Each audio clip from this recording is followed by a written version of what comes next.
سب سے افضل ترین صحابہ وہ خلفائے راشدین ہیں، حضرت ابو بکر و عمر عثمان و علی رضی اللہ تعالی عنہم سب سے معتبر اور سب سے افضل ترین شخصیات، اور ان میں بھی سب سے افضل سیدنا حضرت ابو بکر صدیق رضی اللہ تعالی عنہ کی شخصیت۔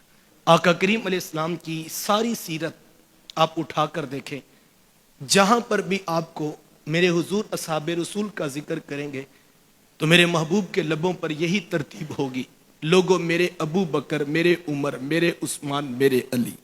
حضور اسی ترتیب سے اپنے صاحب کا ذکر کرتے ہوئے نظر آتے، بلکہ بڑی خوبصورت روایت امام نعیم بن حماد المروزی علیہ رحمہ نے لکھی ہے کہ ایک دیہاتی شخص بارگاہ رسالت میں حاضر ہوا اور اس نے آ کر آقا کریم علیہ السلام کو ایک گھوڑا بیچا۔ گھوڑا بیچ کر جب وہ باہر نکلا تو آگے مولا کائنات حضرت علی المرتضیٰ رضی اللہ تعالی عنہ سے ملاقات ہوگی۔ پوچھا کدھر آئے تھے؟ کہا گھوڑا بیچنے۔ کہا کتنے کا بیچا ہے؟ کہا اتنے کا۔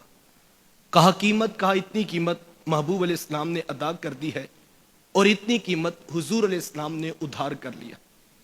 تو حضرت علی المرتضیٰ رضی اللہ تعالیٰ عنہ فرمانے لگے کہ یہ بھی تو ہو سکتا ہے جب تم قیمت لینے کے لیے آؤ تو اللہ کے رسول موجود نہ ہو، تو تمہارے پیسوں کا معاملہ ہے، اگر تم آؤ اور حضور نہ ملیں تو پھر پیسے کس سے مانگو؟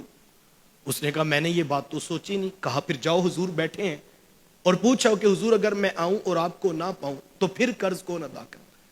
وہ سادہ دیہاتی انہی قدموں پہ واپس پلٹ آیا، آ کر عرض کرتا ہے کہ حضور اگر میں آؤں اور آپ کو نہ پاؤں تو پھر میرا قرض کون ادا کرے گا؟ تو سب سے پہلا نام جو میرے محبوب کے لبوں پہ تھا، قال ابو بکر، حضور اگر میں نہ ہوا تو میرا قرض میرے ابو بکر ادا کرے گا۔ وہ سادہ دیہاتی واپس پلٹا، مولا کائنات باہر بیٹھے انتظار کر رہے تھے۔ پوچھا کس کا نام بتایا؟ کہا حضرت ابو بکر صدیق رضی اللہ تعالی عنہ کا نام۔ اس کو پاس بٹھایا، 2-4 منٹ دیے اور کہا میاں یہ بھی تو ہو سکتا ہے کہ جس وقت تو جو ہے وہ قیمت لینے کے لیے آئے تو جناب ابو بکر بھی موجود نہ ہو۔ اس نے کہا بات تو آپ کی ٹھیک ہے۔ کہا کہ جاؤ پھر پوچھو، اگر وہ نہ ملے تو پھر کس سے آ کر پوچھو؟ دوسری مرتبہ وہ واپس پلٹ آیا، آ کر عرض کرتا ہے کہ حضور اگر میں آؤں اور جناب ابو بکر کو بھی نہ پاؤں تو پھر میرا قرض کس نے ادا کرنا؟ تو دوسرا نام جو میرے محبوب علیہ السلام کے لبوں پہ تھا، حضور میں کوئی بات نہیں، اگر ابو بکر نہ ہوئے تو ہمارا قرض ہمارے عمر ادا کر دے۔ وہ سادہ دیہاتی واپس پلٹا، مولا کائنات انتظار کر رہے۔ پوچھا کس کا نام؟ کہا حضرت ابو بکر صدیق رضی اللہ تعالی عنہ کے بعد حضرت عمر فاروق رضی اللہ تعالی عنہ کا نام بتایا۔ اس کو پاس بٹھایا، 2-4 منٹ دیے۔ سادہ شخص تھا، جیسی بات سنتا ویسی اندر جا کر عرض کر دیتا۔ یار ویسے وہ تھا تو سادہ، بعض اوقات بندے کی سادگی بھی کام آ جاتی ہے، لیکن اس کی موج نہیں لگی ہوئی تھی۔ ایک مرتبہ شہر علم پہ آتا ہے، دوسری مرتبہ باب العلم کی چوکھٹ پہ جاتا ہے، نہ یہاں سے ٹھکرایا جاتا ہے نہ وہاں سے پلٹایا جاتا ہے۔ ہم نے تو ایک مرتبہ جانا ہو مدینے میں تو پہلے آئی ڈی کارڈ تو وہ کہتا نہیں اب انگلش والا بنوا کر لاؤ، پھر پاسپورٹ، پھر ویزا، پھر ٹکٹ مہنگی ہو جائے۔ ہمیں ایک چکر کے لیے کتنے جتن کرنے پڑتے ہیں، لیکن میں سلام نہ کروں ان کی عظمت کو جو ایک ملاقات کے لیے آئے ہیں لیکن 5 بار حاضری ہو رہی ہے۔ تیسری مرتبہ حاضر خدمت ہوا، آ کر عرض کرتا ہے کہ حضور جی اگر میں آؤں اور جناب عمر کو بھی نہ پاؤں تو پھر میرا قرض کون ادا کرے؟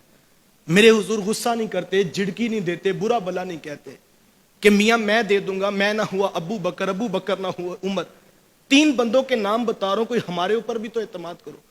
میرے حضور اس کو جھڑکی نہیں دیتے۔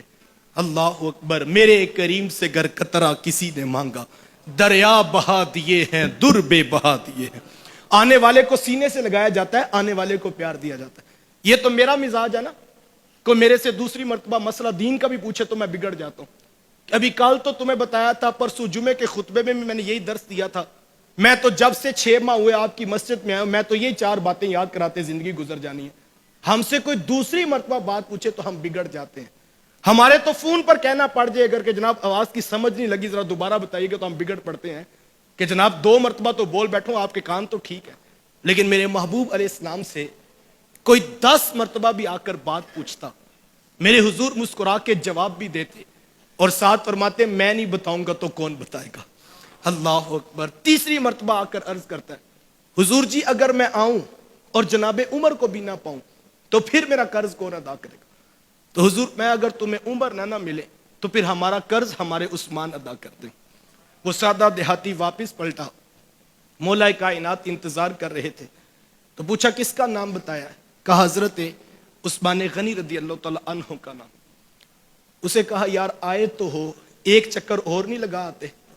اس نے کہا جی پھر چلا جاتا ہوں۔ چوتھی مرتبہ حاضر خدمت ہوا، آ کر اپنے سادے لہجے میں عرض کرتا ہے حضور جی اگر میں آؤں اور جناب عثمان کو بھی نہ پاؤں تو پھر میرا قرض کون ادا کرے گا؟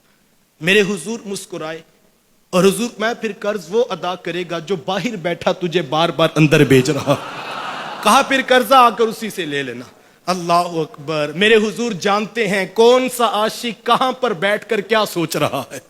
اللہ اکبر، اسی لیے اقبال نے کہا تھا چشمے تو بینندائے ما فی الصدور، کہ آپ کی نگاہ کرم تو بند سینوں کے راز بھی جانتی ہے۔ اللہ اکبر، مولا کائنات فرماتے ہیں اگر میرے رسول نے میرے نام کی ایک وصیت کی ہوتی، میرے پاس ایک چادر ہوتی اور ایک تلوار ہوتی، تو میں آخری دم تک لڑتا اور اپنا حصہ کسی کو نہ لینے دیتا۔ کہا لیکن میرے حضور نے میرے نام کی ایسی کوئی وصیت نہیں کی، اور میرے رسول نے جس شخص کو میرے مصلے کا امام بنا دیا، میں نے سر تسلیم خم کرتے ہوئے اسے اپنی دنیا کا بھی پیشوا مان لیا۔